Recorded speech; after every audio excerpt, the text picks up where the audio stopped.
પ્રાયોજક છે cancer healer centre, a new beginning. IPS અધિકારી રવિન્દ્ર પટેલના ઘરે કેન્દ્રીય એજન્સીની સેબીની કાર્યવાહી થઈ હોવાનો અહેવાલ.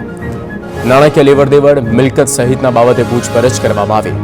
શેરબજાર, કોમોડિટીમાં નાણાંની મોટી હેરફેરને લઈને કાર્યવાહીની આશંકા. સાબરકાંઠામાં આઈપીએસ રવિન્દ્ર પટેલ તેના સંબંધીને ત્યાં તપાસ. મોરબી વાંકાનેરની હરિઓમ હોસ્પિટલના તબીબ સામે ગંભીર આક્ષેપો.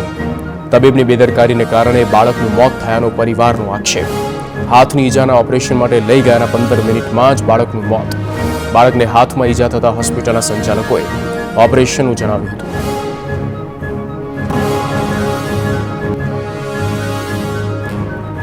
દેવસર ગામે શાળાથી પરત ફરતા સમયે પડી જતા બાળકના હાથમાં થઈ હતી ઈજા. હોસ્પિટલમાં સારવાર માટે બાળક ચાલીને આવ્યો હોવાનો પરિવારનો દાવો.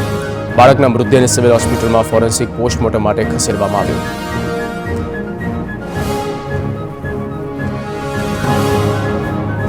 સુરત બેફામ ટેમ્પોએ લીધો બાળકનો ભોગ. સચિન જીઆઈડીસી વિસ્તારમાં રોડ નંબર 13 પર ઘટના બની.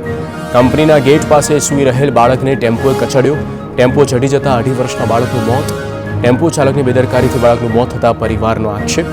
કંપનીમાં બાળકને સાથે લઈ કામ અર્થે ગયા હતા માતા. બાળકને અન્ય બાળકોની સાથે સુવડાવી કામમાં લાગી ગઈ માતા.